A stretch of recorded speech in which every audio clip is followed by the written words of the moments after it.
Assalamualaikum warahmatullahi wabarakatuh. Alhamdulillah. Subhanallah, alhamdulillah, Allahu akbar. Boleh nampak dah. Bismillahirrahmanirrahim. Alhamdulillahilladzi ahyana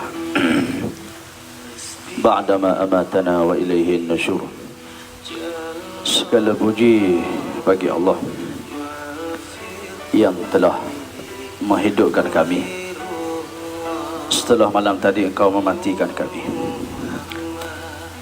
dan kepada Engkau jualah kami semua dikembalikan.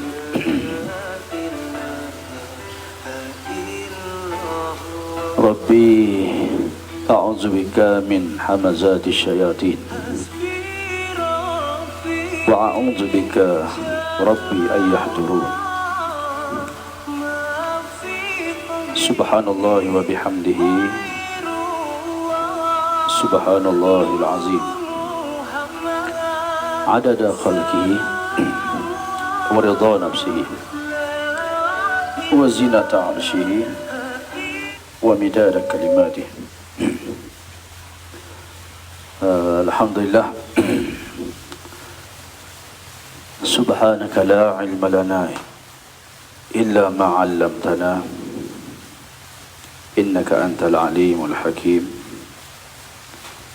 Wala hawla wala quwwata illa billahil aliyyil azim. Innaka antal alimul hakim. Wala hawla wala quwwata illa billahil aliyyil azim. Wala hawla wala quwwata illa billahil aliyyil azim.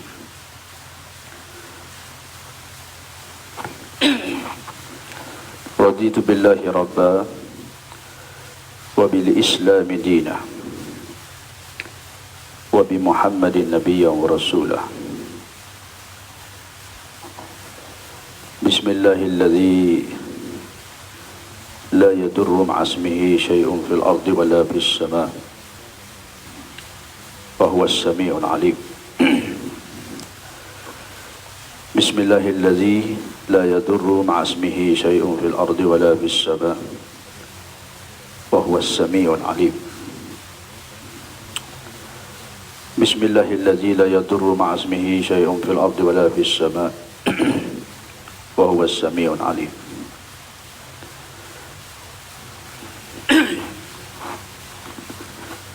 Alhamdulillah.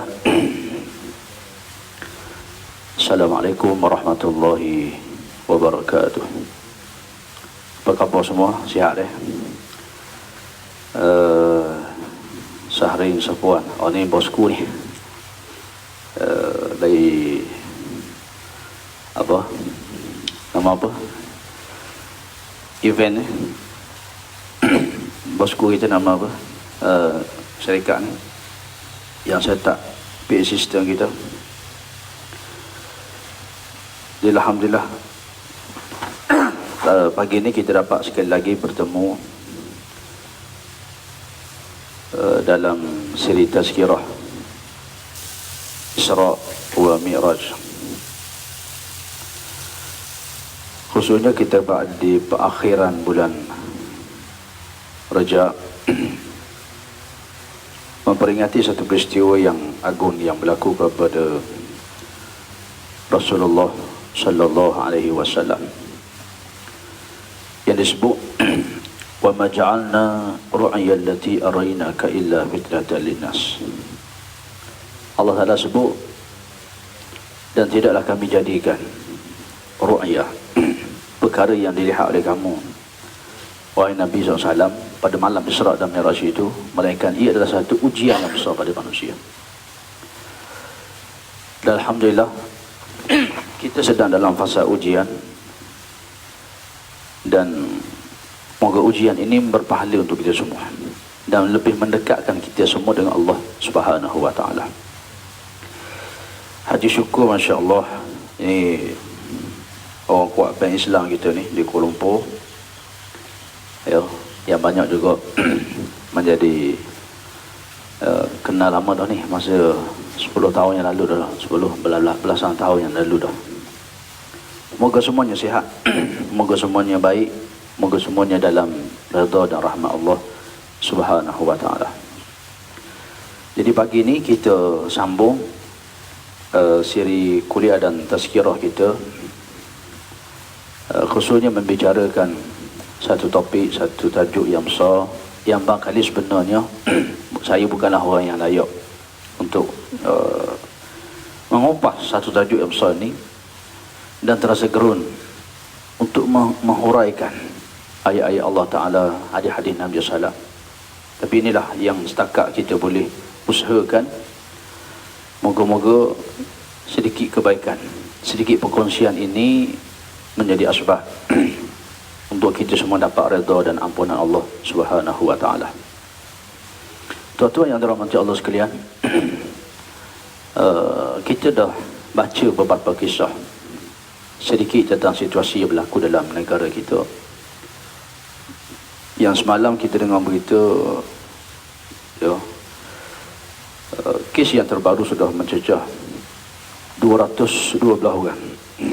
Maknanya dari sudut gerah tu, daripada 190 nak turun tengah, nak statik, naik balik. Yo, dia jadi naik balik. Dan satu situasi yang juga agak membimbangkan kita. Pun begitu kita mengambil langkah-langkah yang ditetapkan oleh kerajaan dan pemerintah supaya kita semua dapat menjadi apa yang Nabi sebut, la darar wa la dirar. Jangan memudaratkan diri kita. Kita tak bahaya untuk kita, wala dirar, tidak membahayakan juga orang lain. Itu hak disebut oleh Nabi SAW, dan dipanggil kaedah saddu zara'i. Makna kita menutup pintu-pintu, ruang-ruang yang boleh menyebabkan perkara ini menjadi lebih merebak, lebih besar, yang akhirnya sudah tentulah mudarat itu akan pergi kepada kita semua. Jadi berbalik kepada tajuk yang kita nak bicarakan, Isra' wa Mi'raj. Ia telah kita cerita Rasulullah SAW diuji oleh Allah terlebih dahulu sebelum diangkat menjadi tetamu dia, diberi motivasi, diberi gambaran apa yang akan berlaku pada masa depan yang berupa janji Allah secara ainul yakin, hakul yakin. Jadi Allah Ta'ala uji dulu Nabi SAW, kematian bapa saudaranya, kematian isteri yang tercinta, ya, Abu Talib dan juga Khadijah radhiyallahu anha, supaya Nabi tidak bersandar dengan makhluk yang melayakkan akhirnya Rasulullah SAW itu diangkat oleh Allah Subhanahu wa ta'ala setelah melalui proses penyucian jiwa dan hati secara roh dan jasad. Dan kita dah sebut, inilah perumpamaan ni, kehidupan kita. Kita semua hari ini Allah nak angkat darjat kita. Allah Ta'ala nak uji kita dengan satu ujian. Dia nak angkat kita punya kedudukan ini, mesti datang satu ujian dulu. Mesti datangnya satu perkara yang ketika itulah sedang kita diuji itu, kita jangan bersandar dengan makhluk, balik pada Allah. Allah Ta'ala akan angkat darjat kita. Sebagaimana kita baca dalam perang Badar, walaqad nasarakumullahu bi badrin wa antum azillah. Allah Ta'ala sebut, kami tolong kamu ahli Badar wa antum azillah, ketika kamu ni dipandang hina oleh musuh kamu. Subhanallah. Ya, perang Hunain kita kalah sebab apa? Kita ramai, kita rasa kita insya-Allah menang ni, ramai ni. Tapi Badar menang. 313 orang. Musuh 1000 lebih. 313 ni berkaki ayam. Senjata dia pelepah tamar. Jadi nak harap apa lagi? Melainkan mengharapkan pada Allah Ta'ala. Bila kita ni bulat, kebergantungan kita bulat pada Allah. Tidak lagi suami, tidak isteri, tidak orang ni, tidak orang ni. Tidak lagi duit kita, orang boleh bantu. Tapi Allah yang bantu kita. Ketika kebergantungan itu bulat, nusrah Allah Ta'ala akan turun pada kita. Itu asas dia. Baik. Itulah yang kita nak ambil daripada peristiwa Isra wa Mi'raj yang berlaku kepada Rasulullah sallallahu alaihi wasallam. Dan ia bukan sahaja pada Nabi ya, tapi ujian yang besar pada kita manusia ni. Nak percaya, nak beriman kepada perkara yang gaib yang kita tak nampak. Baik, setelah diuji ni Nabi pergi ke Taif. Balik daripada Taif, kita berhenti semalam. Nabi singgah, Nabi baca Quran. Ketika itu serombongan jin yang sedang lalu ni, tiba-tiba dia dengar Nabi SAW baca Quran. Di mana Rasulullah SAW dia tak nampak jin ni. Allah turunkan wahyu pada Nabi SAW. Yo. Walaupun hari ni ada Tok Bomo, COVID-19 ni Raja Bomo duk bomo juga ni. Ada. Raja Bomo tu baik lagi ni. Malaysia ada Raja Bomo dia, hak luar negara pun ada Raja Bomo dia duk duk bomo situasi ni. Nah, ayatnya Nabi SAW dia tak nampak jin, tapi Nabi baca Quran, jin dengar. Subhanallah. Menunjukkan hari ni ada perubatan Islam ya. Hari ni Allah Akbar tuan-tuan. Kita disuruh semayang di rumah. Ya. Pastikan setiap kita solat tu anak kita azan.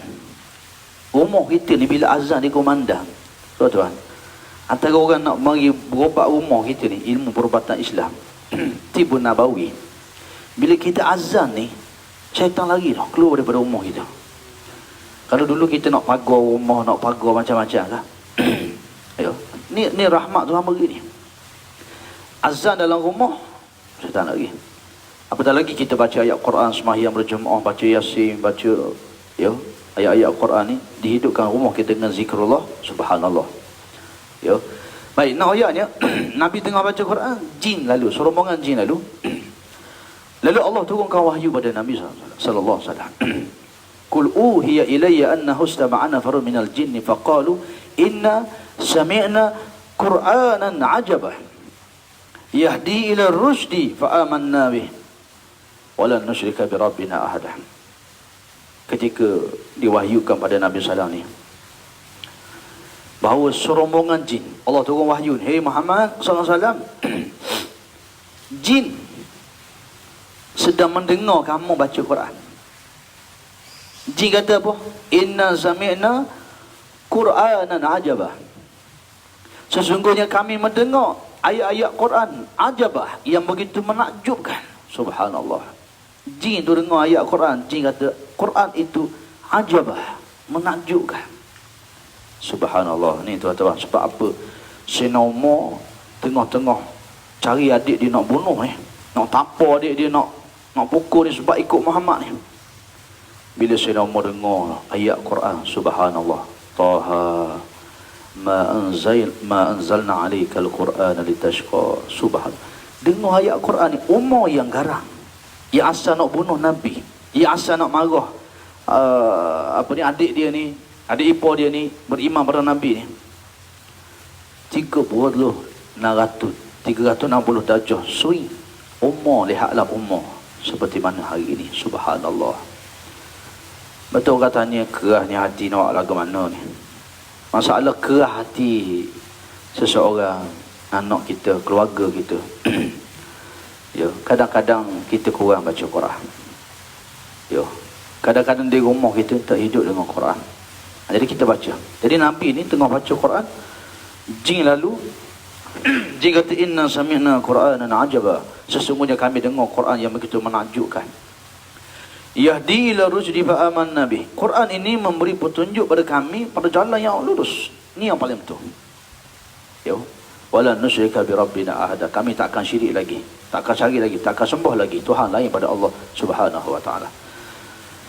Di mana jin ni tuan-tuan, kita kena faham dia salah satu makhluk Allah yang juga macam kita juga, dia akan dibicarakan di akhirat. Jin juga mengalami sakaratul maut. Ya, jin ni ada beriman, ada Islam. Ya, ada jin ni ulama di kalangan jin ni. Ada yang kafir, yang tak beriman. Jin ni kehidupan dia macam kita, kehidupan jin ni. Mereka juga makhluk yang bertanggungjawabkan oleh Allah Subhanahu Wa Taala di akhirat esok. Baik, jadi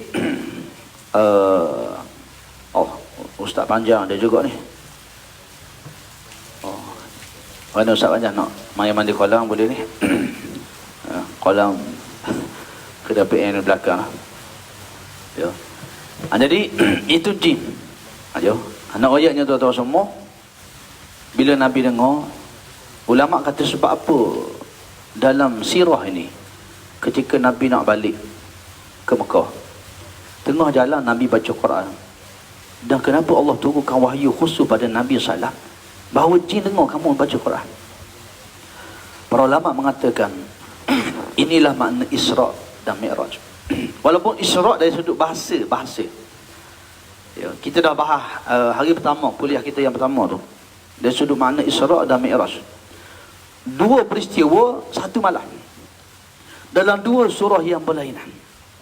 Isra' dalam surah Al-Isra' ayat yang pertama, subhanallazi asra bi'abdihi laylan waktu malam ni minal masjidil haram ilal masjidil aqsa alladzi barakna hawlahu linuriyahu min ayatina innahu was samiul basir. Yo, ada pun Mi'raj dalam surah lain, surah An-Najm. Yo. Jadi oleh kerana itu nak sebutnya Isra' maknanya perjalanan Nabi waktu malam. Nabi jalan ni bila katanya? Isra' Mi'raj ni bila tempoh dia, berlaku dia. Jawapan dia, Isra' Mi'raj ni berlaku lepas Isyak, lepas solat Isyak, lepas Nabi solat Isyak, sehingga belum subuh Nabi sampai. Subuh tu Nabi datang di Mekah. Yo. Mi'raj maknanya Isra' daripada Mekah ke Baitul Maqdis. Yo. Perjalanan di atas muka bumi Tuhan bawa ni. Mi'raj daripada Baitul Maqdis naik. Makna Mi'raj ni orang panggil pendakian. Daki.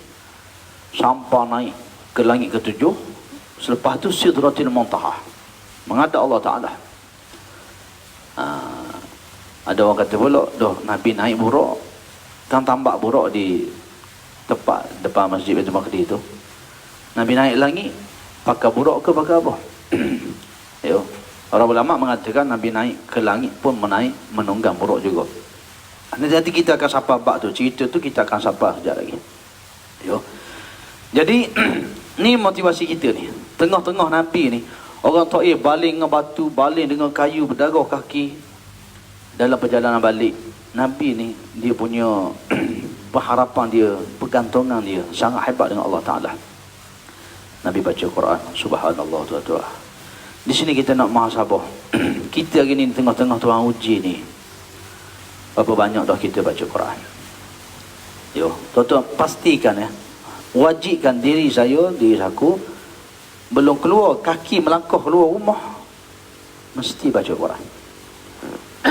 Mesti baca Quran. Tak boleh banyak pun, sikit bacalah Quran. Jadi ulama mengatakan turun wahyu, jin beriman dengan baca Quran. Inna sami'na Qur'anan ajaba. Jin kata kami dengar Quran yang menakjubkan. Yahdi ila rusdi fa amanna bi. Ia memberi kami petunjuk jalan yang lurus. Para ulama mengatakan itu juga makna Isra' wa Mi'raj. Makna Isra' wa Mi'raj ni apa dia? Kalau makhluk di bumi tolak kamu wahai Muhammad SAW, orang Mekah hina kamu, mati Abu Talib, mati Khadijah radhiyallahu anha, mereka hina pelaku kamu dengan lebih dahsyat, mereka tekan kamu dengan lebih dahsyat lagi sebelumnya. Kamu pergi ke Taif, orang Taif paling batu, orang Taif tolak Islam kamu. Jangan bimbang wahai Muhammad SAW, kamu ada makhluk di langit, jin, malaikat, arasy Allah di langit ni. Semua makhluk ini beriman kepada kamu wahai Muhammad sallallahu alaihi wasallam. Itu Allah Taala nak sampaikan sebenarnya. Ya, itu juga makna Isra' Mi'raj, dunia akhirat. Ya, dunia akhirat. Dengan makna apa tuan-tuan? Kalau kita di dunia ni, ketika kita hidup di dunia, orang hina kita, orang tak suka kita, ya. Kita diperendah, kita diperlekehkan, kita fakir, kita miskin, apa pun yang berlaku kita di dunia, jangan bimbang. Sebab Allah nak beri motivasi bahawa di sana ada para malaikat. Ya, tuan-tuan, saya selalu beri perumpamaan. Di waktu malam, contoh waktu malam. Waktu malam, kita keluar daripada rumah, kita tengok atas. Ya, kita tengok atas, kita akan nampak bulan, bintang, Masya Allah. Keindahan suasana di waktu malam kita nampak. Ya, ketahuilah tuan-tuan rahmati Allah sekalian. Kita ni walaupun bukan Perdana Menteri, bukan menteri tok lantik jadi menteri, bukan orang yang figure, yang orang sahur di dunia, nobody. Kita bukan sesiapa pun, orang tak kenal pun kita ni. Kalau buat status Facebook tu kok 3 jam seorang pun tak ada like lagi. Tak ada orang nak like lagi. Tak ada orang kenal pun kita. Tapi kalau kita bangun tahajud di waktu malam, subhanallah, kita sujud, Allahumma inni as'aluka ridhaka wal jannah wa a'udzubika min sakhatika wan nar. Kita berbisik, ya Allah, yang aku cari ini adalah redha kamu dan syurga kamu. Yang aku bimbang, yang aku takut, yang aku tak nak itu ialah murka dan juga neraka.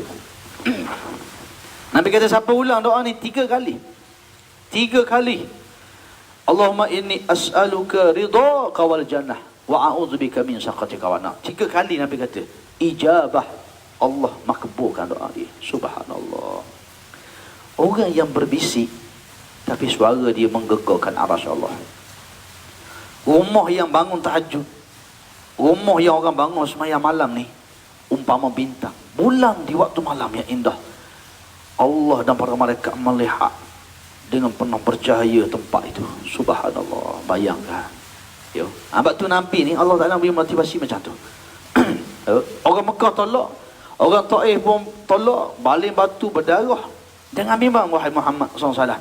Kalau manusia di bumi tolak kamu, tak terima kamu, kamu ada makhluk di langit, iaitulah para malaikat, jin, Allah Subhanahu wa Ta'ala yang lebih beriman dan menyayangi kamu semua. Subhanallah tuan-tuan. Ini juga disebut oleh para ulama, itu juga dipanggil ta'arif kepada Isra wa Mi'raj.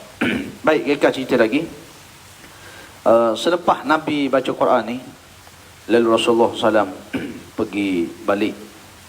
Nabi masa tu nak masuk ke Mekah tak boleh, sebab ada perintah kawalan kemasukan, bukan pergerakan. Nak masuk tak boleh, immigration tak bagi, visa pun tak dapat. Ya. Jadi Mut'im bin Adi, seorang kafir, beri jaminan. Dia kata, Muhammad, aku jamin masuk. Oh, ni hebat tuan-tuan.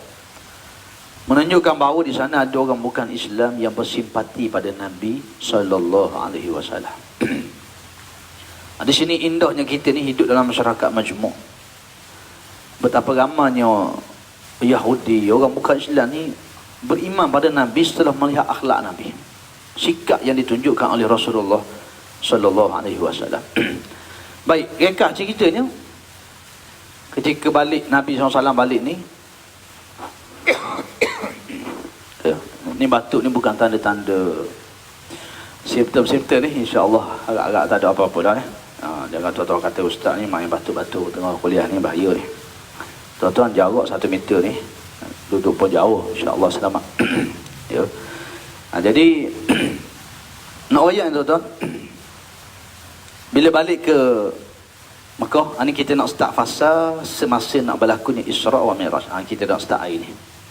Setelah dua hari 2 siri kita buat sebelum, walaupun sebelum tu pun taklah kata padat sangat, ilmiah sangat, tapi sedikit gambaran yang cuba saya berikan supaya tuan-tuan dapat tasawur dia, gambaran. Belum berlaku Isra Mi'raj ni apa yang berlaku. Dia bukan main ambil Nabi jalan, tidak. Ya. Bukan macam kita tengok dalam poster orang ada, nah, Isra Mi'raj ni Nabi naik buruk pergi sini, habis, tidak.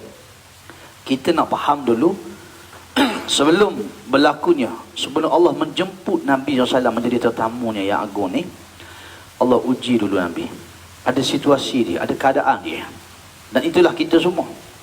Ya. Allah nak angkat darjat seseorang, ujian itu datang. Baik, tuan-tuan dan rahmati Allah sekalian. Bila balik ke Mekah,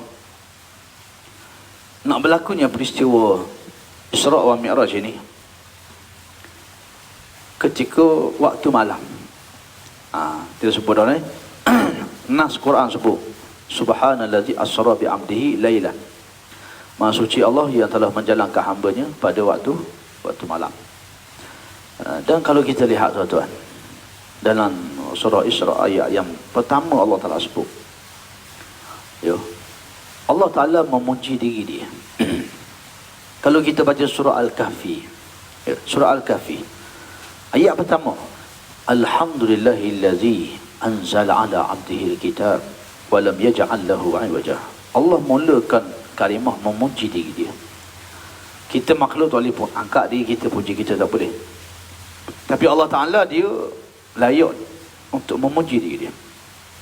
Subhanallazi, maknanya maha suci. Subhan ni makna maha suci Allah. Subhanallah ni maha suci Allah. Nak faham apa maha suci ni? Dialah Allah yang menjadikan jarak yang jauh. Masa ni Tuhan buat. Yo, bahkan Allah bersumpah dengan masa. Yo, wal asri, demi masa. Bila Allah bersumpah ni satu benda yang penting.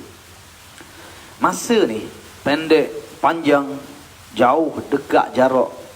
Siapa yang buat? Allah Ta'ala yang buat. Maka Allah ini jugalah yang boleh menghilangkan perjalanan yang jauh jadi dekat. Yo, daripada Mekah nak pergi ke Baitul Maqdis, sebulan pergi, sebulan balik. Siapa yang buat jauh perjalanan ni? Allah Ta'ala. Jadi dia boleh hapuskan semua benda tu. Dia boleh buat satu malam saja, bahkan lebih singkat daripada tu.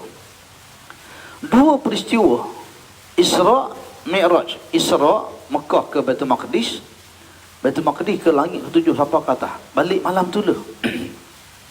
Satu malam. Tak lebih 10 jam.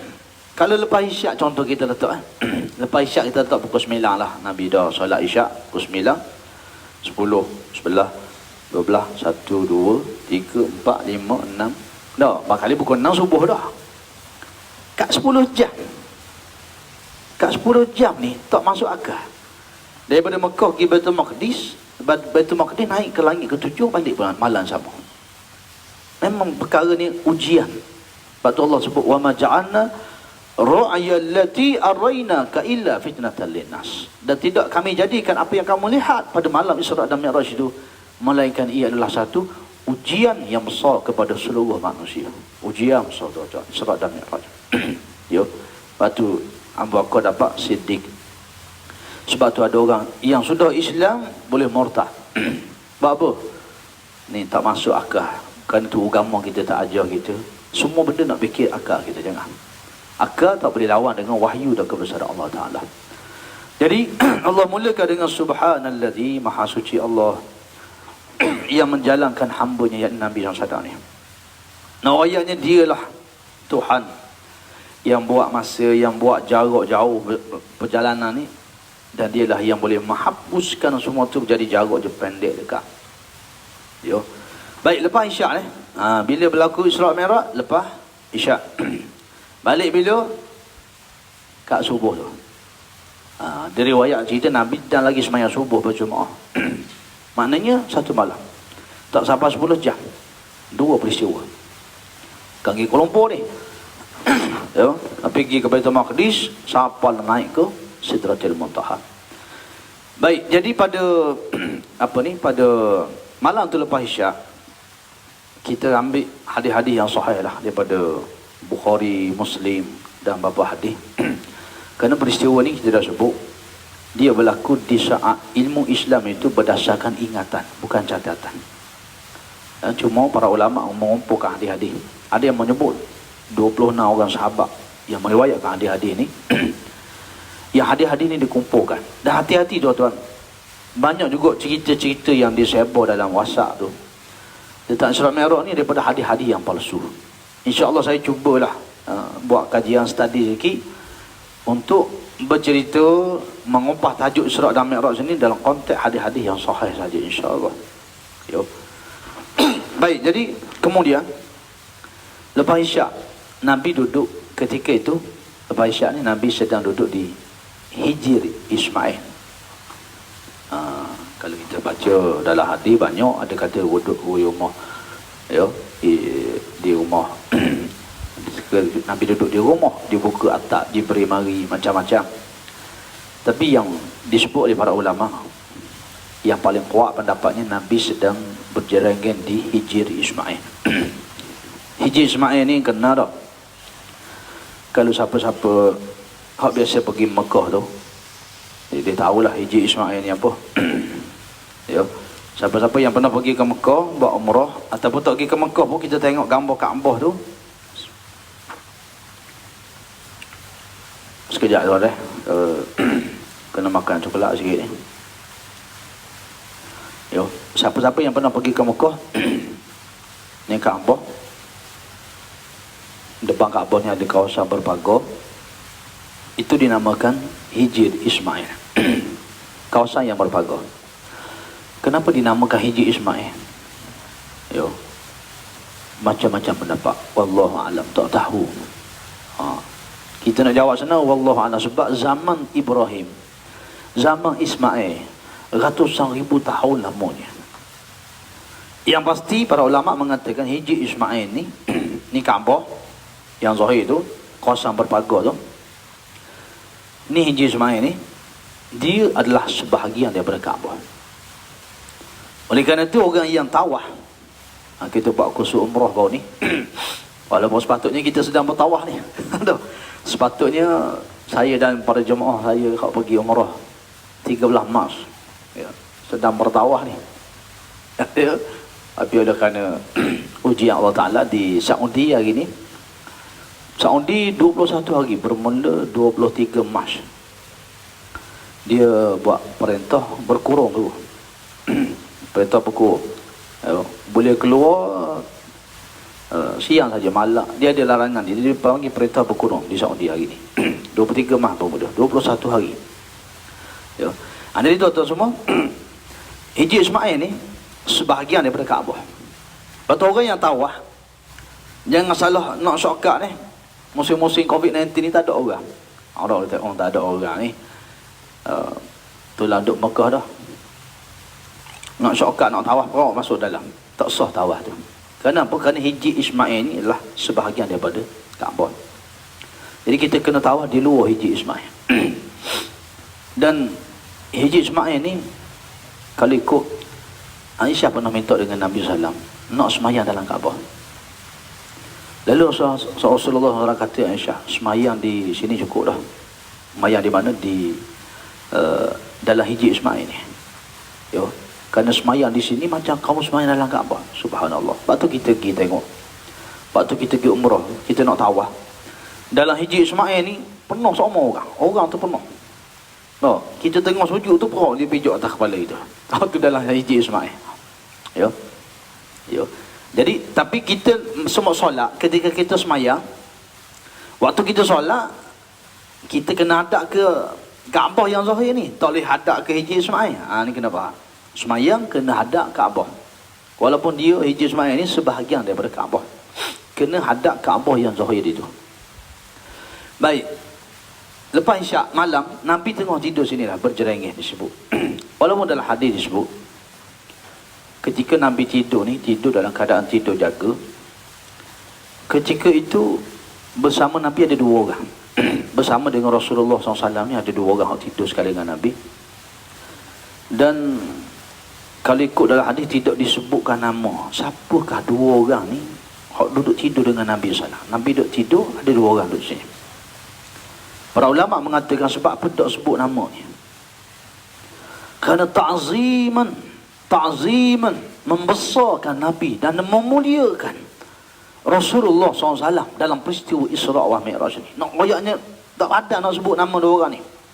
Walaupun dua orang ni disebut oleh para ulama, dua orang tu adalah sahabat yang besar. Seorang itu di sebelah Nabi itu adalah Sayyidina Hamzah bin Abdul Muttalib. Pak darah Nabi. Yo. Yang kita baca tu untuk penghulu istighfar kita baca semalam tak? Sayyidul istighfar. Orang mati syahid ni ada tok mulu je ke? Sayyidul syuhada Hamzah bin Abdul Muttalib. Penghulu orang mati syahid Sayyidina Hamzah bin Abdul Muttalib. Jadi hak duduk tepi Nabi ni Sayyidina Hamzah bin Abdul Muttalib dan seorang lagi ialah Ja'far bin Abi Talib. Ja'far bin Abi Talib sepupu Nabi ni, pak dara dia. Dua-dua ni mati sebagai syuhada. Subhanallah. Dua orang ni kalau kita baca sirah, dua orang mati syahid. Sayyidina Hamzah syahid di medan Uhud. Ya, bila kita pergi umrah, ya, kita pergi ke Madinah, kita akan pergi tengok Bukit Uhud. Kita duduk di Bukit Romah. Bukit Romah ni tempat pasukan pemanah. Di depan tu ada makam syuhada. Sayyidina Hamzah di situ. Sayyidina Hamzah di situ gugur syahid ketika perang Uhud. Dan Ja'far bin Abi Talib juga syahid di mana dalam peperangan Mu'tah. Zaman ketika mana Sayyidina Umar Rasulullah SAW berusaha untuk membebaskan Rom, nak menguasai negeri Syam daripada jajahan Rom ketika itu dalam peperangan Mu'tah. Nanti kita akan cerita dalam perjalanan Isra' nanti insya-Allah. Baik, maka dalam hadis tersebut Nabi tidur dengan siapa? Ya, kerana ta'ziman, membesar dan memuliakan Nabi SAW dalam peristiwa Isra' wa Mi'raj.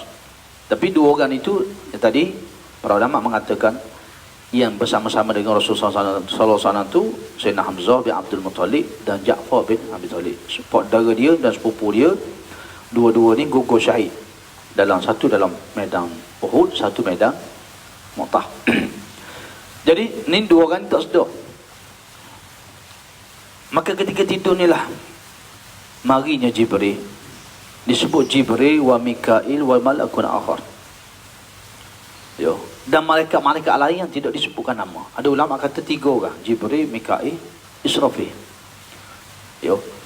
Wallahu a'lam. Tapi yang pentingnya Jibril lah yang mengetuai, yang mengepalai operasi bawa Nabi ni. Yo.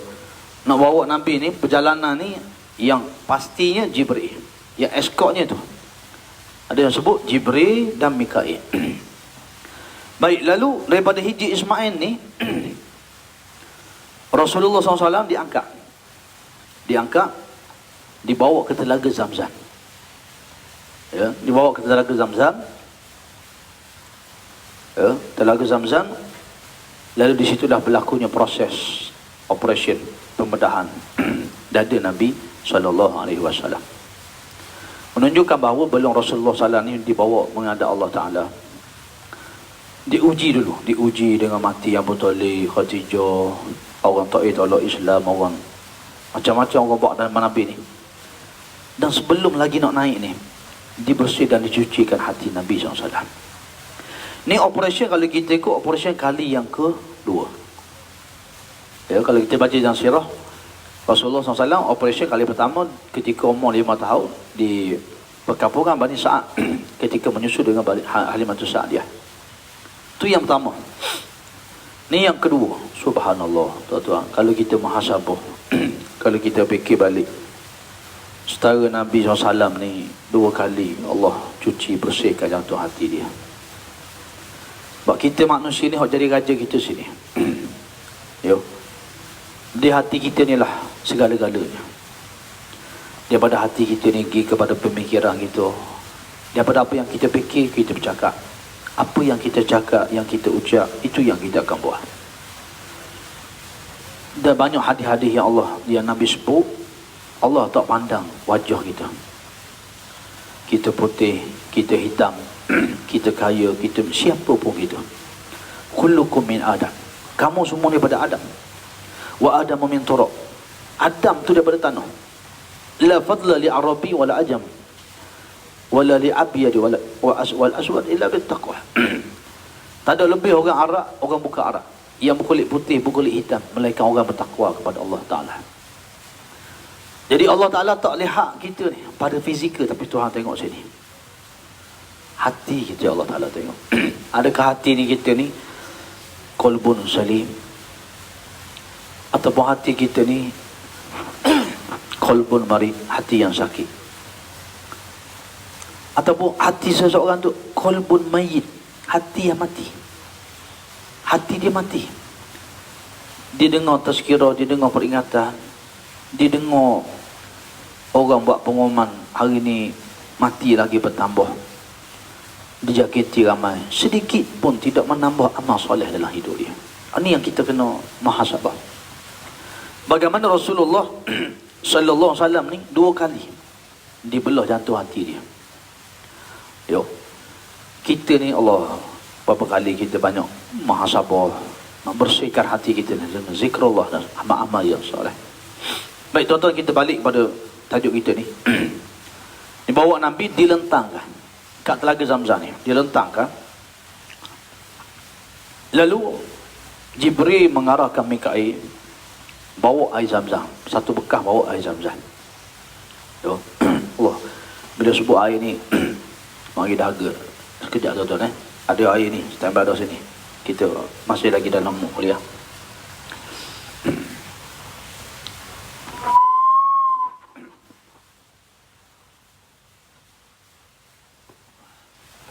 Bismillah. Jemput minta maaf ni. Kuliah online ni gini tuan-tuan, dia gaya bebas bagi. Kalau dalam masjid duduk setempat je ni, boleh jalan, boleh gaya bebas insya-Allah. Minum air sekejap. Bismillah.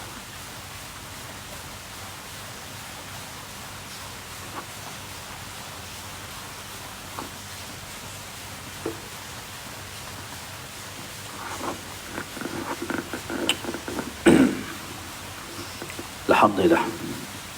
Baik, kita sambung Baik, dibelah dada dan Nabi ni. Mana dia belah? Di bawah tekak ni, leher kat leher Nabi ni. Disebut dalam hadis ni, siapa ke bawah pusat. Ni pusat lah, bawah pusat. Ada yang sebut siapa ke bulu hari-hari. Daripada lubang tekak ni, daripada lubang tekak sini, siapa ke bawah pusat. Ni pusat ni, sini. Ada kata siapa ke bulu hari-hari bawah dia. Ni dia belah ni dada Nabi sallallahu alaihi wasallam. Jibril minta Mikail, maknanya masa nak operate ni ada assistant. Mikail bawa air Zamzam. Dan air Zamzam ni tuan-tuan adalah air yang barakah, yang sampai hari ni tak kering. Berapa bilion dah manusia minum air Zamzam, tak kering-kering. Subhanallah. Hasil siapa? Hasil seorang ibu. Subhanallah. Ni saya sebut dalam kursus umrah baru ni. Kita bawa jemaah pergi umrah ni. Hajar ni yang jadi rukun kita buat umrah ni mesti sa'i. Kalau tak sa'i, tak sah umrah itu. Bila Ismail duk menangis, susu kering dah. Dia letak Ismail, dia pun usaha dia tuan-tuan, usaha ni nak cerita ni usaha. Pergi ke Bukit Safa, pergi ke Marwah, jalan, nampak dekat. Bila cuaca panas ni kita nampak macam, rasa tak kalau atas jalan tar tu kita cuaca panas kita nampak macam ke ada air gitu kan. Hajar ni dia nampak macam ada air ujung, dia pun berlari pergi. Daripada Marwah tak ada jalan lagi 7 kali. Subhanallah. Hai, kalau kita kira waktu ya, sa'i ni daripada Safa ke Marwah, gi satu kan, 2, bukan gi sana gi sini baru 1. Oh tu terlebih rajin ya. 1, 2 sampai 7 ni. Kalau kita jalan biasa tak 1 jam. Itu hari ni di Mekah ada aircon. Subhanallah, ada aircon. Tu pun tanya jemaah-jemaah pergi umrah, sakit kaki lah, macam-macam kita lah. Bayangkan Hajar tengok panas yang terik. Seorang ibu, dia memang tidak tergamuk melihat anak dia dalam keadaan kelaparan, kesusahan. Itulah dia pengorbanan seorang ibu. Jadi Ketika Hajar ulang-alik ni,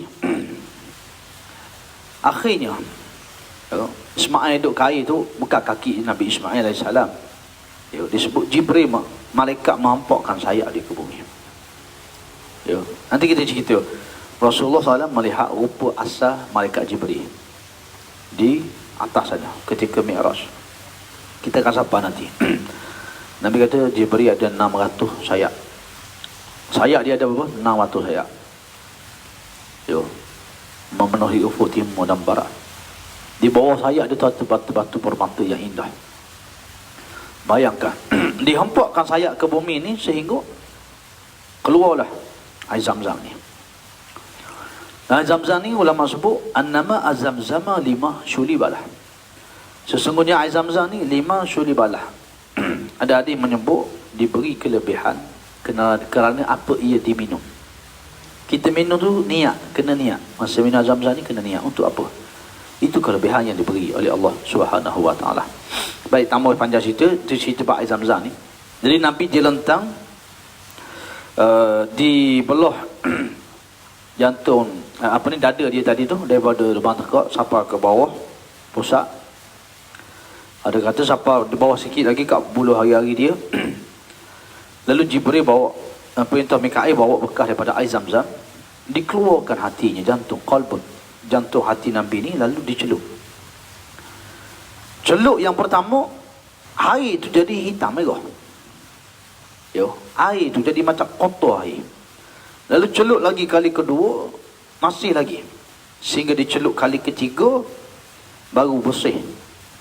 Hilang. Disebut oleh para ulama. Dibuang segala sifat-sifat yang tidak baik yang boleh ditembusi oleh jin, syaitan dan iblis. Dibuang daripada diri Nabi SAW. Yang dibuang ni apa dah? Kelemahan-kelemahan manusia biasa.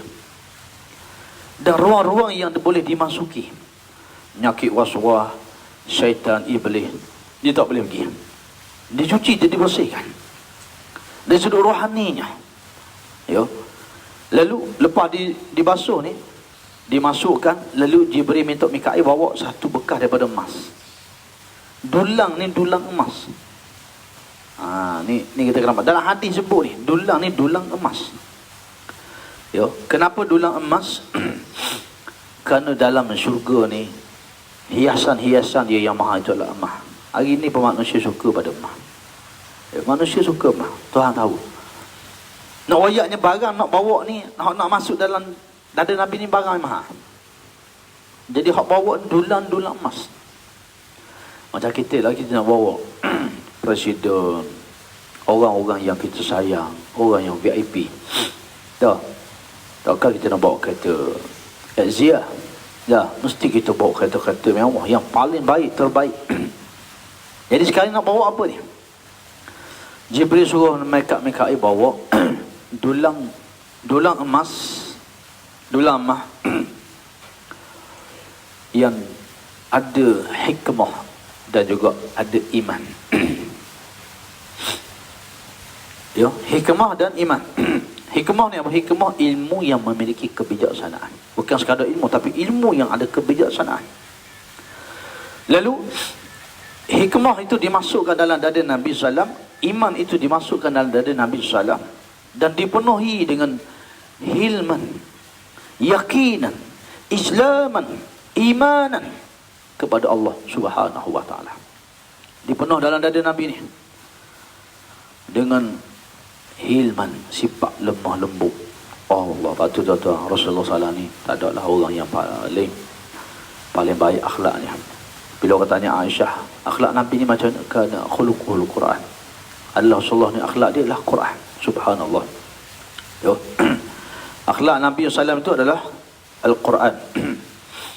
Maka oleh kerana itulah kita nak sebut semua sifat-sifat ni dimasuk ke dalam dada Nabi SAW. Yakinan, yakin. Pada Rasulullah ni SAW, dia buat apa-apa dia yakin. Keyakinan Nabi sangat tinggi, sehingga Nabi SAW sebut naja awwalu hazihil ummah bil yakin wa zuhdi. Nabi kata berjayanya orang dulu pada kamu ni, generasi awal Islam dulu, mereka hebat, mereka berjaya. Sebab apa? Yakin dia pada Allah Subhanahu wa taala. Yakin mereka pada janji Allah Subhanahu wa taala.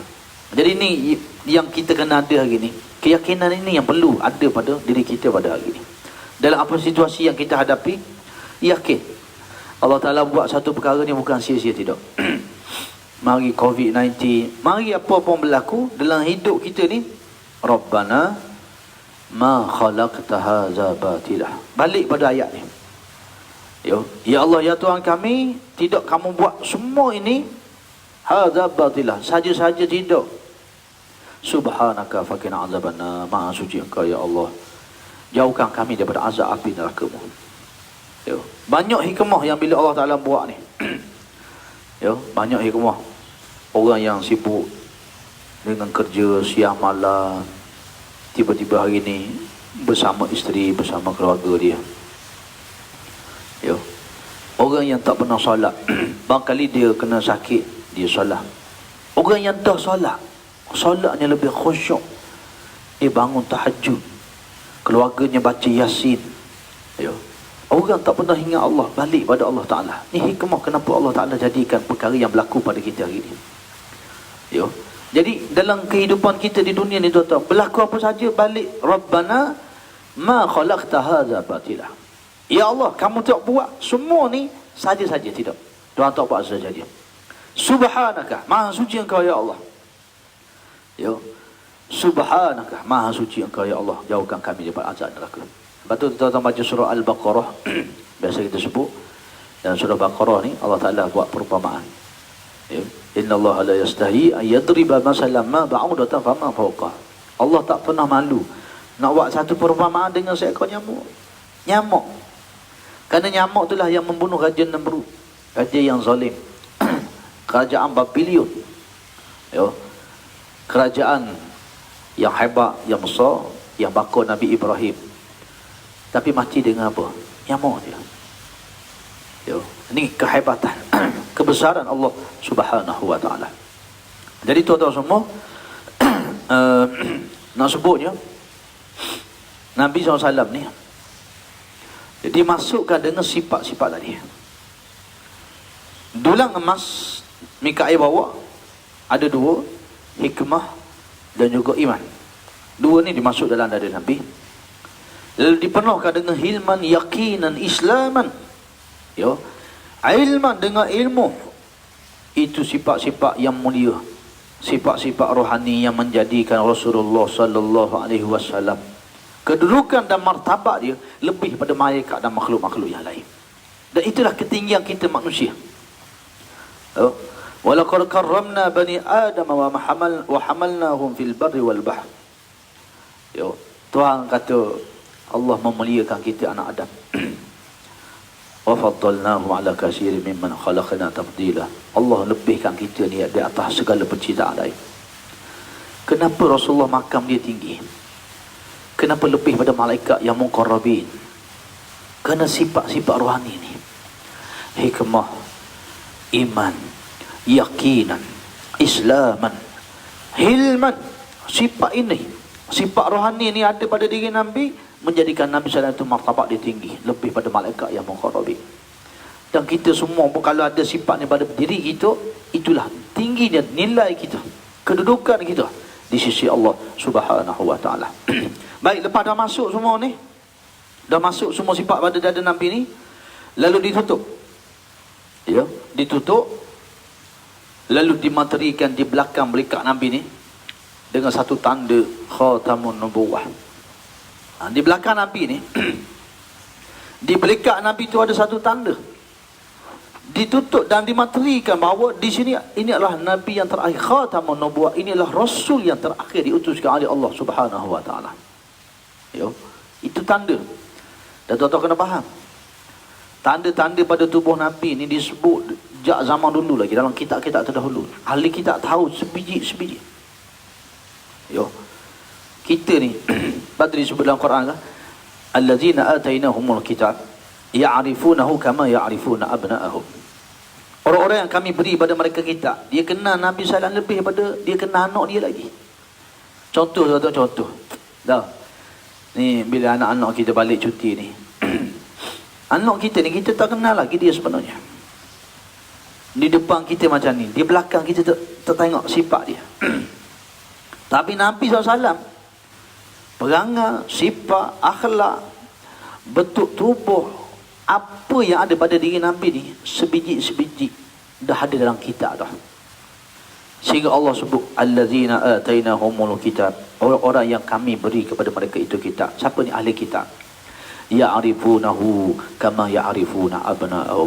Mereka kenal Nabi SAW sebagaimana mereka kenal anak, bahkan lebih lagi kenal Nabi SAW. Ya, ayo. Anak kita ni kita tengok gitulah. Tapi perangai dia, sifat dia hak benar, tak tahu. Betul anak-anak kita hak belajar di mana, di asrama apa. Dah ada cikgu telefon. Anak tu orang ni pukul orang ni. Oh, kita kata Allah, anak saya pukul orang. Contoh ni. Ya. Punyalah dia di rumah pendiam. Ya. Yang tadika tu bully dia kat rumah. Macam mana dia pukul orang kat sana? Nampak tak? Kita tak kenal anak kita. Ya. Tapi Nabi SAW, sifat dia tu dah diketahui oleh ahli kitab. Belum Nabi lahir lagi. Sebiji, satu-satu.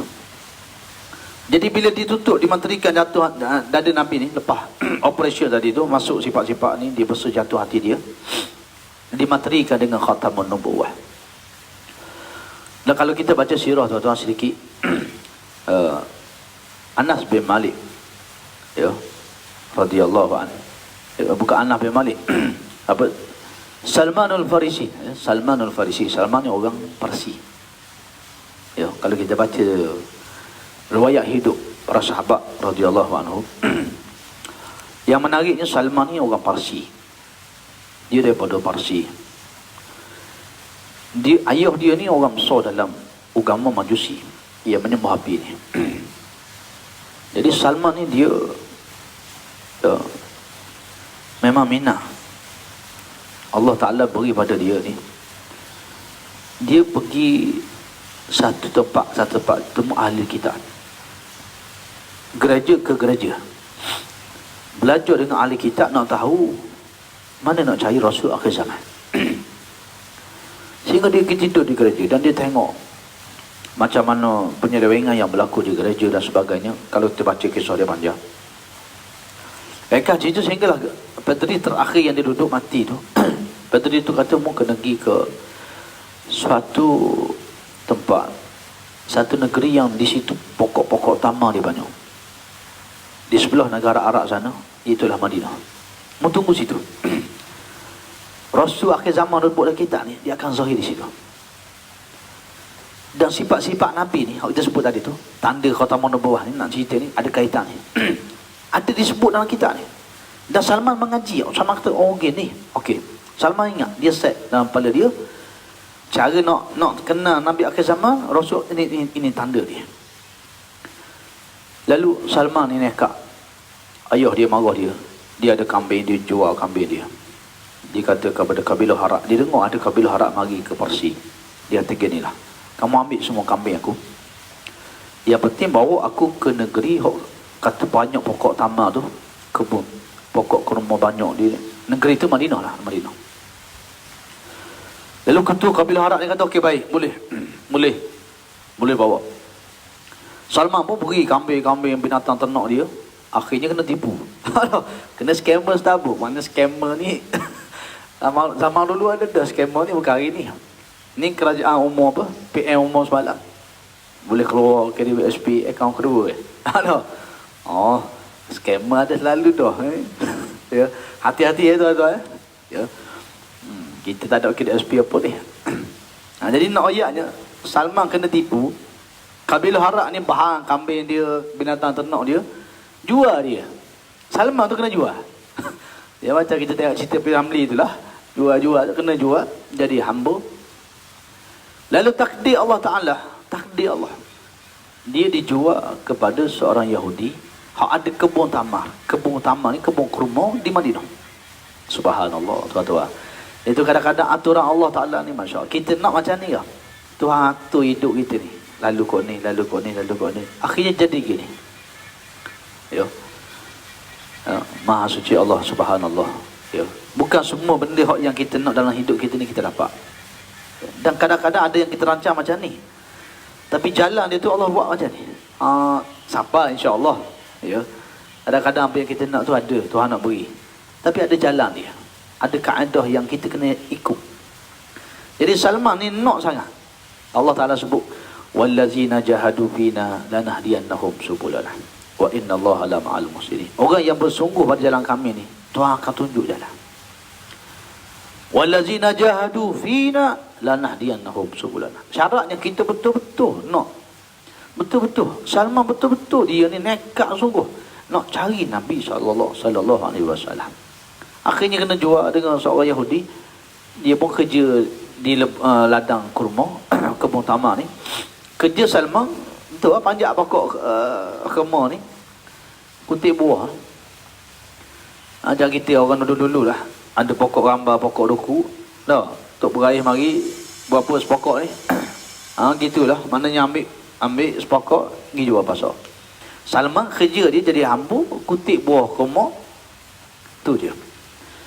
Ya, kita cerita tuan-tuan, kita cerita. Ni ada kaitan, sebab ada kaitan ni, sebab lepas di peluh dada Nabi ni ditutup, apa ni, di belikat Nabi ni diletakkan satu tanda, dimaterikan satu tanda khatamun nubuwah. Ya. Jadi nak royaknya Salman dia dengar berita bahawa Rasul akhir zaman tu mari dah ke Madinah. Dia pun nak teh Nabi. Dia ambil khumah. Dia pergi dekat Rasulullah SAW ni. Dia tak tahu lagi ni Rasulullah, tapi dia nak teh betul ke tidak. Hak dia ngaji selama ni 3-4 orang peteri, dia duduk sampai mati peteri tu. Dia berkhidmat, dia belajar kitab, nak kenal Nabi. Subhanallah. Hebat sahabat ni satu. Jauh pula tu daripada Parsi. Ya, lepas tu kadang-kadang kita tengok dalam kehidupan kita ni, tempat-tempat mana-mana kita duduk. Bila orang dekat, kadang-kadang masjid ni ada rumah orang sekeliling, orang dekat tak mari dengar kuliah, Tuhan bawa orang jauh lagi. Nampak tak? Ya. Abu Jahal duduk dekat Nabi, Abu Lahab, ya. Bahkan ulama kata Abu Talib ni pun saudara Nabi, sangat close. Tapi bila Allah tak beri hidayah, tak dapat. Lepas tu kita nak syukur di atas nikmat hidayah. Ya. Maka kerana tu bila orang Mekah tak terima ni, Salman Al-Farisi ni orang jauh mari beriman. Mari sungguh-sungguh. Dia nak teh Nabi, dia ambil satu rajuk kurma ni. Dia pergi kat Nabi sallallahu alaihi wasallam, Muhammad, ni aku beri apa ni? Aku beri sedekah pada kamu. Nabi pun ambil. Nabi ambil dan Nabi beri pada sahabat dia. Nabi tak makan. Salman kata, ya dah ni satu tanda. Lalu esok mari bawa khumah lagi. Ya Rasulullah ambil ni. Ni hadiah. Nabi ambil dan Nabi SAW makan khumah tu. Salman kata, ya dah ni, dua dah ni. Ni dua, betul ni. Hak disebut dalam kitab ni lah dia. Maknanya sifat Rasul akhir zaman. Nak balik pada hak tadi kita baca, allazina atainahumul kitab ya'rifunahu kama ya'rifuna abna'ahum. Orang yang kami beri kitab pada mereka, mereka kenal Nabi SAW lebih pada kenal anak dia lagi. Jadi dalam kitab sebut dah Rasul akhir zaman ni, Nabi Muhammad sallallahu alaihi wasallam, sedekah dia tak ambil, dia tak makan sedekah. Tapi hadiah dia ambil dan dia makan. Salman pun tengok. Dia tunggu. Hak sedekah tu Nabi tak ambil, Nabi tak sentuh, Nabi beri sahabat dia. Yang diberikan hadiah, sama tengok Nabi SAW makan. Sama kata, ya dah ni kompor dah ni. Tapi nak sahih lagi, nak sahihkan lagi. Ya, nak sahih lagi. Dan Rasulullah SAW perasan, Salman duk perhati ke dia. Nabi pun bangun dengan sahabat dia nak berjalan. Nabi pakai kain macam lidak belakang ni. Lalu Rasulullah SAW sengaja menjatuhkan kain dia, buat jatuh. Bila buat jatuh kain ni, jadi di belakang ni macam terbuka lah. Nampak ni terbuka di belakang belikat Nabi ni ada tanda khatamun nubuwah. Bila Salman tengok, terus dia mengucap kalimah syahadah, asyhadu an la ilaha illallah wa asyhadu anna Muhammadar Rasulullah. Subhanallah. Islamlah Salmanul Farisi. Ini tuan-tuan, tanda. Lepas dibelah jatuh ada Nabi sallam ni, dimaterikan di belakang belikat Nabi itu dengan tanda khatamun nubuwah, bagi menandakan, menunjukkan, nak bagi tahu dan mengisytiharkan bahawa inilah dia Rasul yang terakhir yang diutuskan oleh Allah Ta'ala di atas muka bumi ini. Baik, lepas selesai ni, lepas selesai ni, barulah dibawa binatang yang bernama buruk. Ni baru nak start jalan Isra' dan Mi'raj ni. Baru bawa binatang yang bernama buruk. Kau berapa dah ni? Baru bawa binatang yang bernama buruk. Jadi di sini pun para ulama dah buat banyak kesimpulan. Bagaimana nak menghadap Allah Ta'ala ni, hati kita kena bersih. Kenapa dibelah dada, dicuci hati? Di antaranya ayat Allah Ta'ala sebut, yauma la yanfa'u malun wala banun illa man atallaha biqalbin salim. Ingatlah satu hari yang tidak memberi manfaat oleh harta benda dan anak bina. Illa man atallaha biqalbin salim. Melainkan orang yang balik pada Allah, qalbun salim, hatinya tenang sejahtera. Hati yang tenang, hati yang sejahtera. Itu dia tenang sejahtera ni tuan-tuan, bukan harta kita banyak, bukan kehidupan yang mewah, tidak. Kehidupan yang tenang sejahtera ni, kata Imam Ghazali rahimahullah ta'ala, jannah qabla al-jannah, syurga sebelum syurga. Orang yang dapat nikmat ibadah, nikmat beribadah, Allah beri pada dia jannah qabla al-jannah, syurga sebelum syurga, kata Imam Ghazali rahimahullah ta'ala. Bila mana dia dah dapat halawatul ibadah. Iza ahbabtu li abdi, bila Allah itu mencintai seorang hambanya, a'taitu li abdi halawatul ibadah.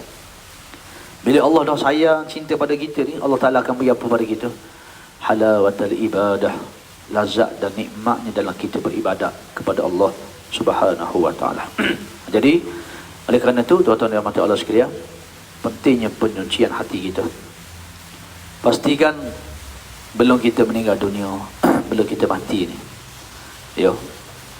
qalbun salim, hati kita ni tenang, sejahtera.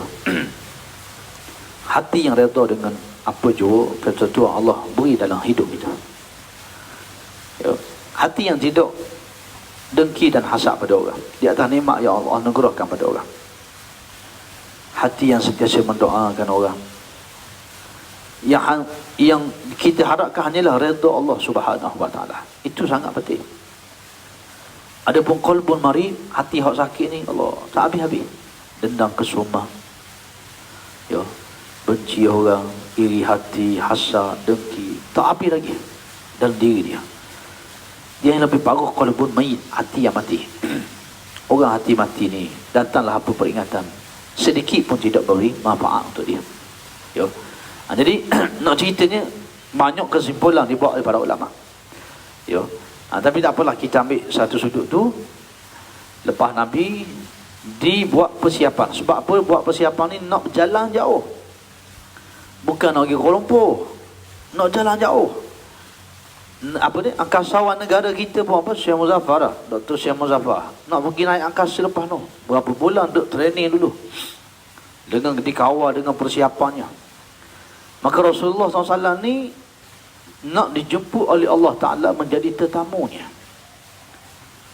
nak melalui satu perjalanan yang agung, yang jauh. Maka sudah tentulah memerlukan satu persiapan yang rapi, roh dan jasad. Maka dipersiapkan Nabi sallallahu alaihi wasallam. Jadi lepas dah belah dada apa semua ni, ditanda dengan khatamun nubuwah di belakang dia, barulah didatangkan binatang yang bernama buruk. Baru mari binatang hak nama buruk ni. Buruk ada yang mengatakan dia binatang daripada syurga. Dalam kata buruk ni binatang yang ada di alam yang gaib, yang kita tak nampak. Alam ghaib kita tak nampak, malaikat, jin, Ya. Benda yang kita tak nampak. Ya. Dan mengikut riwayat, buraq ini pernah ditunggangi oleh Nabi Ibrahim alaihissalam ketika berulang-alik. Ada yang meriwayat begitu, daripada Baitul Maqdis ke Makkahul Mukarramah. Dinamakan buraq, ya, daripada al-bara', sebab dia ni apa kelajuan, kepatasan dia macam kilat. Al-bara' kilat macam petir, laju buraq ni. Ada yang mengatakan kerana kilauan warnanya yang putih berseri dia ni, bulu dia, warna dia tu menyebabkan diberikan nama buraq. Dan binatang seperti apakah buraq ini? Buraq ni disebut dalam hadis, yo, dia saiz dia binatang yang panjang, besar daripada bagal, yo, kecil daripada keldai. Lebih kurang gitulah. Bagal ni keldai kacuk dengan kuda jadi bagal. Jadi di antara bagal dengan keldai, itulah saiz dia. Aja naik keldai dah. Bagal ni keldai kahwin dengan kuda jadi bagal. Jadi dia panjang, warna putih. Ya. Jadi binatang ni binatang di alam yang gaib. Dibawa kepada Nabi SAW. Ini baru nak start, apa yang panggil, baru nak start jalan ni. Baru nak start jalan. Ya. Dia baru nak start jalan. Jadi bila awak mari ni, tiba-tiba buraq ni, binatang, biasalah binatang ni. Ada. Dia buat liar dia. Dia buat liar dia. Dia buat gerak telinga, dia buat gerak kepala. Macam kita lah, kita nak naik kuda. Dah. Ada kuda jenok, ada kuda ni jenis dia buat payah dia tu. Jadi bila awak mari depan Nabi ni, buraq ni duk gelawat agak. Jibril pegang telinga dia. Jibril kata, buraq, mau tahu ke tidak ni? Siapa hak nak naik kamu ni? Yang nak tunggang kamu ni mau tahu tak siapa dia? Buraq kata tak tahu. Jibril kata, orang yang nak menunggang kamu ni adalah semulia-mulia makhluk di bumi ni. Ya Allah jadikan. Ni semulia-mulia makhluk yang Allah ciptakan. Yang nak tunggang kamu ni adalah Rasulullah sallallahu alaihi wasallam. Allah bila buraq, bila Jibril royak yang nak naik diri Nabi sallam, buraq jadi malu siapa disebut, siapa peluh dia. Malu je dia ni, siapa peluh sebab dia buat liar dia tu depan Nabi tadi. Yo, depan Nabi sallallahu alaihi wasallam. Yo, sehingga dia akhirnya, yo, siapa peluh, buraq pun duduk diam. Lalu Rasulullah SAW pun naik menunggang di atas buraq. Nabi naik buraq ni. Nabi naik menunggang di atas dia. Nabi naik macam kita naik kuda naik. Jibril escort sebelah kanan, Mikail duduk sebelah kiri. Nak start jalan ni. Ada orang tanya, Ustaz, bila kita nak start Isra' Mi'raj ni? Ni nak start ni, baru nak start ni. 2 hari baru ni mukadimah, cerita sebelum. Itu pun sikit-sikit kita ambil. Dan hari ni kita baru nak start ni, nak start jalan ni. Bila nak sapa tak tahu lagi ni. Habis beritahu larangan sapalah kot, ya. Bila nak sapa Baitul Maqdis ni tak tahu lagi. Nak sapa ke langit ke 7 lagi jauh, ya. Jadi buraq mari ni bila buraq mari, apa ni, Nabi naik. Tadi buat liar nak, Jibril pegang telinga, mau tahu tak siapa nak naik ni? Ya, buraq pun kata, Allah, malunya dia pada Nabi SAW. Ini binatang tu, sebab tu binatang ni dia tahu ada akhlak dia dengan Rasulullah SAW. Ya, jadi Nabi naik duduk atas buraq, Jibril belah kanan, Mikail belah kiri, escort. Cari ni lah orang besar-besar menteri ke apa, kan dia escort. Nampak motor sekali besar tu, tu. Ni escort. 2 orang ni tak payah naik buraq dah, masa laju dah. Ada Jibril, Mikail ni laju lah ke dah ni, tak payah buraq. Nabi je naik buraq. Ni pasal 2 orang ni boleh speed laju dah. Jadi bila naik, lalu Rasulullah SAW kata, aku melihat, Nabi kata aku tengok, buraq ni meletakkan kakinya ke depan. Ni nak start nak start jalan ni. Yo. Depan nak start jalan. Buraq meletakkan kakinya ke depan. Bila buraq ni letak kaki ke depan, sayu mata memandang. Nabi kata aku tak sayu mata memandang. Tak nampak siapa hujung tu. Sayup mata mana, bau tak kaki depan, sayup. Lalu tiba-tiba Nabi kata, aku melihat suatu tempat. Nabi kata, aku tengok satu tempat ni penuh dengan kebun-kebun tamar. Menghijau, hijau. Ya. Tempat ni, kebun tamar ni makna ladang-ladang kurma, penuh ladang kurma. Nabi kata hijau penuh ladang kurma. Aku tengok ni, Nabi cerita dalam hadis. Aku tengok penuh ladang hijau dengan kebun-kebun tamar. Lalu Jibril berkata, inzil fasalli hahuna. Turun Muhammad, sembahyang di sini. Jibril kata, inzil, turun. Fasalli hahuna, sembahyang di sini. Ya. Jadi nak cerita tuan-tuannya, naik buruk ni bukan daripada Makkatul Mukarramah ni, daripada Masjidil Haram ni, bukan naik buruk langsung pergi ke Masjid Baitul Maqdis dah. Dia pergi beberapa checkpoint. Kalau tengok dalam peta tu musim-musim Nabi pergi. Baru pergi ke Masjidil Aqsa. Ni cerita Isra Mi'raj jadi panjang ni. Yo. Kalau kita setakat nak cerita dalam poster tu, Nabi daripada Mekah, Baitul Maqdis, langit pertama, kedua, ketiga, habis cerita. Habis kuliah kita pergi ni. Dah. Tapi satu-satu tempat Nabi pergi ni ada tempat yang Nabi singgah, yang Nabi sembahyang. Bukan saja singgah, berhenti ni. Bukan saja R&R ni, tapi solat. Ada pengajaran, ada ibrah yang Allah Ta'ala nak beritahu pada Nabi SAW. Perjalanan yang penuh dengan penghayatan, ubudiyah, ya, perjalanan roh dan jasad yang dibawa Rasulullah SAW. Ya. Sebelum Allah tunjuk kerajaan dia, Tuhan tunjuk dulu benda-benda di dunia ni, Isra ni, baru Tuhan tunjuk jentera kerajaan dia. Jentera Allah Ta'ala ni banyak tuan-tuan. Walillahi junudus samawati wal ard. Bagi Allah itu tentera di langit dan tentera di bumi. Bila manusia tak dengar, ya, kalam Allah, ayat Quran, maka alam berbicara. Tsunami berlaku, bumi berbicara, banjir, air berbicara. Ini semua makhluk tentera Allah. Nyamuk, binatang, virus, apa semua ni, ini semua Allah Ta'ala, ya, la'allahum yarji'un, supaya manusia balik kembali kepada Allah Subhanahu Wa Ta'ala. Baik tuan-tuan semua, seterusnya Allah baru nak naik buruk ni, tapi dah 8.30 dah ni. Kat 8.30 dah ni baru nak start jalan. Nabi siapa? Ya, nampak kebun-kebun tamar banyak. Jibril kata, inzil fasalli hauna, turun sembahyang di sini. Lalu Nabi turun, Nabi sembahyang terima tak lagi? Sembahyang tak terima lagi di atas sana sembahyang.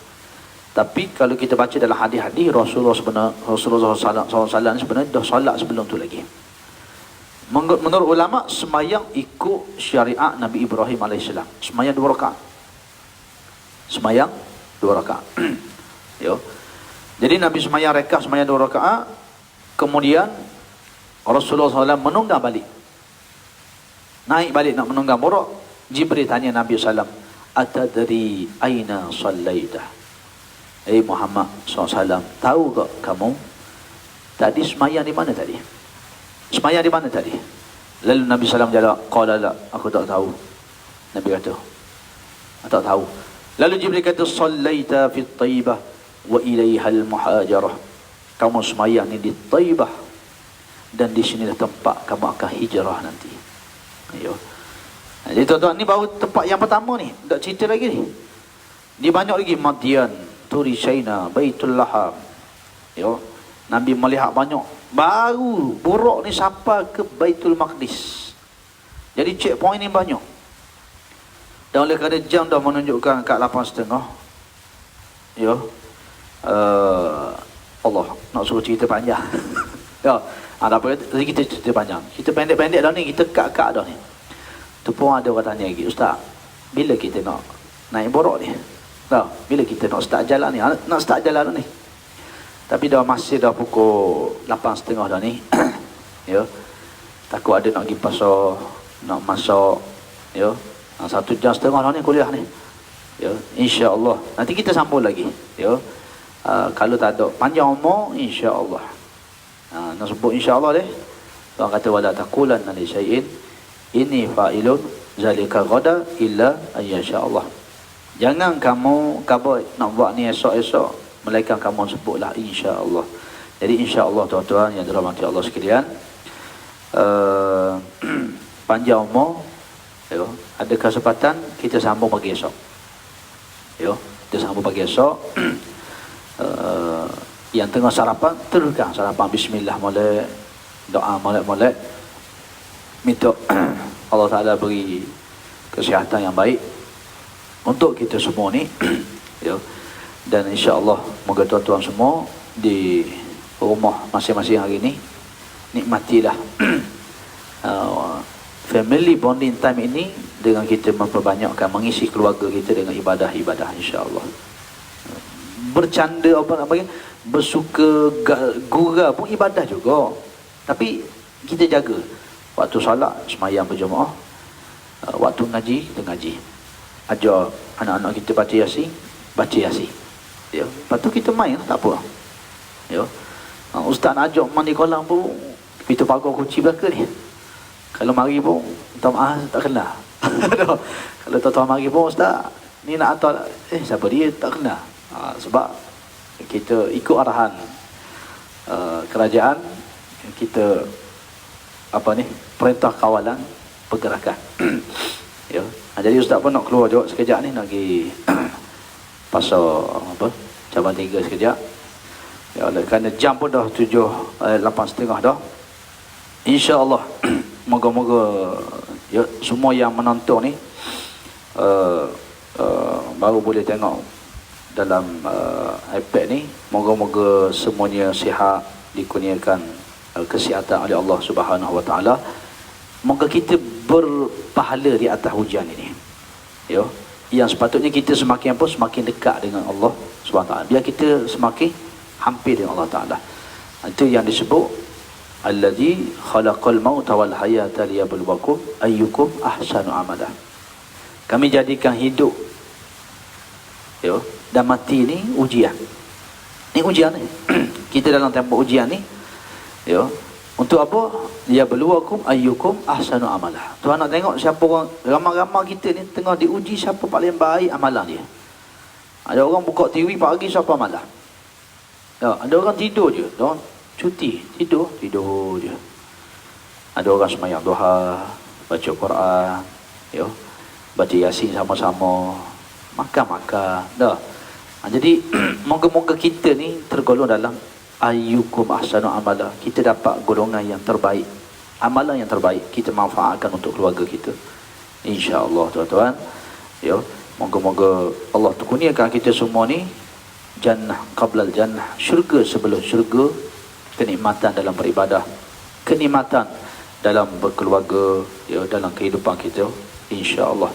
Jadi sekadar tu dulu kok, ya, yang boleh Ustaz sampaikan pada pagi ni. Dan marilah sama-sama kita akhirkan kuliah kita pada pagi ni. Ni nampak dah cahaya matahari, subhanallah. Kita dah nak masuk, ya, boleh sembahyang duha tu lepas ni. Moga-moga Allah Ta'ala meredai kita semua. Dan marilah kita ambil kelebihan majlis ilmu ni. Walaupun kita terhalang nak pergi ke masjid, subhanallah, nak sebut ni pahala ni. Orang yang waktu sihat dia rajin pergi masjid, tiba-tiba accident, stroke ataupun kena kuarantin dah, pahala pencen masjid mengalir berjalan, subhanallah. Ya. Ambillah pengajaran ni tuan-tuan, supaya kayak gini bila habis perintah kawalan pergerakan ni, kita pakat-pakat sembahyang berjemaah di masjid. Ya.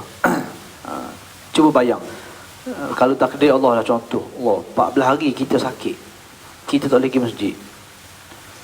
Masa kita sihat dulu kita pergi masjid. Cuba bayang, kita dapat pahala percuma. Dah gambarkan kalau 14 hari ni kita sakit, masa sihat, masa tak ada perintah kawalan pergerakan, kita tak pernah pergi masjid, kematian itu datang menyerbu kita. Moga insya-Allah apa yang kita buat hari ni Allah meredai kita, Allah himpunkan kita semua dalam syurga ni, insya-Allah. Allah jadikan anak-anak kita anak yang soleh dan solehah. Yo. Jadi sekadar tu dulu kita akhirkan dengan sama-sama kita berdoa kepada Allah Subhanahu wa taala insya-Allah. Bismillahirrahmanirrahim. Alhamdulillahirabbil alamin. Hamdan yuwafi ni'amahu wa yukafiru mazidah. Ya Rabbana lakal hamdu kama yanbaghi li jalali wajhika wa 'azimi sultanik. Allahumma salli wa sallim wa barik ala Muhammad wa ala alihi wa sahbihi ajma'in. Allahumma antal wahidul ahad al-fadlus samad الذي لم يلد ولم يولد ولم يكن له كفوا أحد.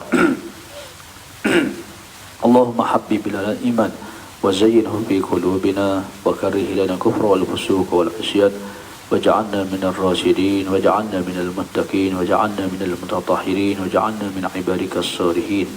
رب اجعلنا مقيم الصلاة ومن ذريتنا ربنا وتقبل دعاء. ربنا اغفر لنا ولوالدينا وللمؤمنين يوم يقوم الحساب. اللهم اختم لنا بحسن الخاتمة ولا تختم علينا بسوء الخاتمة. اللهم حول علينا في سكرات الموت والنجاة من النار والعفو عند الحساب. يا مقلب القلوب ثبت قلوبنا على دينك وعلى طاعتك. اللهم أعنا على ذكرك وشكرك وحسن عبادتك. ربنا آتنا من لدنك رحمة وهيئ لنا من أمرنا رشدا.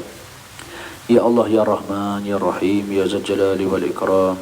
Ya Allah, Ya Tuhan kami tahu Ya Allah, Engkau malu untuk tidak mengijabahkan doa, untuk tidak memakbulkan doa hamba-hambamu yang mengangkat tangan berdoa kepadamu Ya Allah. Maka di pagi hari ini Ya Allah, yang kami cari ialah redha-Mu Ya Allah. Yang kami cari ialah keredaan dan juga syurga daripada-Mu Ya Allah. Yang kami takut itu murka dan juga neraka-Mu Ya Allah. Ya Allah, Ya Rahman, Ya Rahim, jadikanlah kami hamba-hamba yang beriman, yang bertakwa kepada-Mu Ya Allah. Lembutkanlah hati kami Ya Allah. Kurniakanlah nikmat dalam istiqamah kami pada-Mu Ya Allah. Jadikanlah sembahyang kami itu kelazatan dan nikmat bagi kami Ya Allah. Jadikanlah membaca Quran itu nikmat dan lazat bagi kami Ya Allah. Jadikanlah pekerjaan kami mendidik anak-anak kami, memasak untuk keluarga kami, mengamah rumah kami, bergurau sendiri dengan anak-anak kami, mendidik keluarga kami ini Ya Allah. Semuanya ibadah, semuanya nikmat yang akan mengumpulkan kami semua dalam syurga Firdaus semua Ya Allah.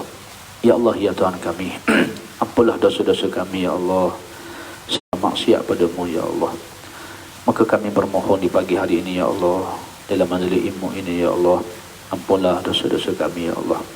Dosa-dosa yang kami buat secara terang-terangan, dosa-dosa yang kami lakukan secara tersembunyi yang tidak diketahui oleh sesiapa pun Ya Allah, tetapi Engkau Tuhan yang Maha mengetahui Ya Allah. Dosa-dosa yang kami menangguh-nangguh, kami melewat-lewatkan perintah-Mu Ya Allah. Dosa-dosa kami terlajak, dosa-dosa kami telah melakukan perkara-perkara yang maksiat kepada-Mu Ya Allah. Ya Allah, Ya Rahman, Ya Rahim, Ya Zal Jalali wal Ikram, jadikanlah anak-anak kami anak yang soleh dan anak yang solehah Ya Allah. Ya Allah, Ya Tuhan kami, jadikanlah anak kami yang sembahyangkan kami. Engkau pilihlah anak kami yang paling soleh untuk memandikan kami, untuk mengimankan solat jenazah kami, untuk mengkafankan kami, untuk menguburkan jenazah kami Ya Allah. Di saat kami tidak ada di dunia ini Ya Allah, jadikanlah anak-anak kami sentiasa mendoakan kami Ya Allah, sentiasa membaca ayat-ayat Quran untuk kami Ya Allah. Ya Allah, Ya Rahman, Ya Rahim, jadikanlah kasih sayang kami sekeluarga ini Ya Allah, kasih sayang yang menghimpunkan kami dalam syurga Firdaus semua Ya Allah. Lembutkanlah hati-hati anak-anak kami Ya Allah. Jadikanlah mereka anak-anak yang mendengar kata bicara kami Ya Allah, anak-anak yang mendirikan salat, anak-anak yang rajin membaca Al-Quran, anak-anak yang menjadi penyejuk mata hati kami Ya Allah. Ya Allah, Ya Rahman, Ya Rahim, ampunlah dosa kedua ibu bapa kami Ya Allah. Bagi ibu bapa kami yang telah meninggalkan dunia ini Ya Allah, Engkau jadikanlah kuburannya itu raudhah min riyadil jinan, taman-taman daripada taman-taman syurga-Mu Ya Allah. Ya Allah, Ya Tuhan kami, bagi ibu bapa kami yang masih hidup ini Ya Allah, maka Ya Allah, Engkau berkatilah sakit baki usia mereka itu Ya Allah. Engkau hidupkanlah mereka dalam ketaatan pada-Mu Ya Allah. Kurniakanlah kepada kami semua kesempatan bertaubat sebelum kami meninggal dunia ini Ya Allah. Keampunan-Mu, dan rahmat-Mu setelah kami meninggalkan dunia ini ya Allah. Rabbana hab lana min azwajina wa zurriyyatina qurrata a'yun waj'alna lil muttaqina imama. Rabbana la tuzigh qulubana ba'da idh hadaytana wa hab lana min ladunka rahmah innaka antal wahhab. Rabbana zalamna anfusana wa illam taghfir lana wa tarhamna lanakunanna minal khasirin. Allahumma barik lana fi Rajab wa Sya'ban wa ballighna Ramadan wa ballighna Lailatul Qadri. Ya Allah ya Tuhan kami, berkatilah kami di bulan Rajab ini ya Allah, di bulan Sya'ban. Panjanglah umur kami ya Allah, kurniakan kesihatan untuk kami ya Allah. Kau berilah peluang untuk kami ya Allah bertemu dengan Ramadan pada tahun ini ya Allah.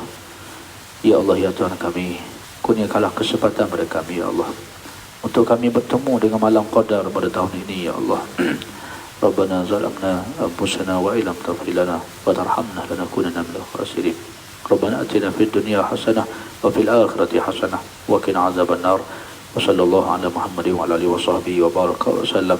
Subhana rabbika rabbil izzati amma yasifun wa salamun alal mursalin wa akhiru da'wana alhamdulillahi rabbil alamin.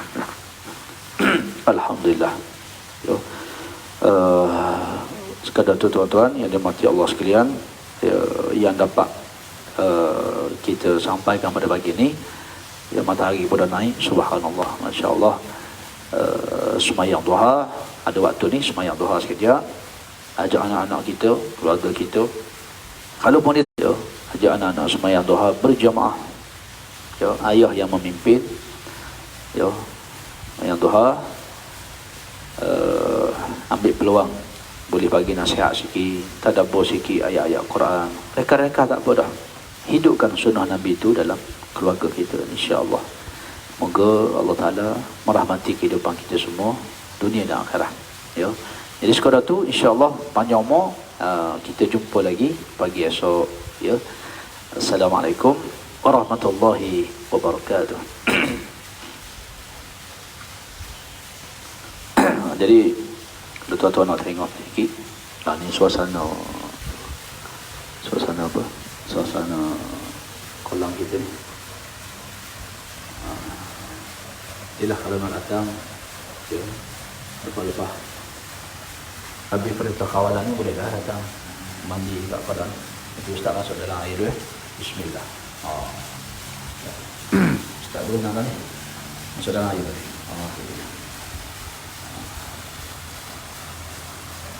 Ini kolam renang, ini ruang futsal di masjid ini, insya-Allah.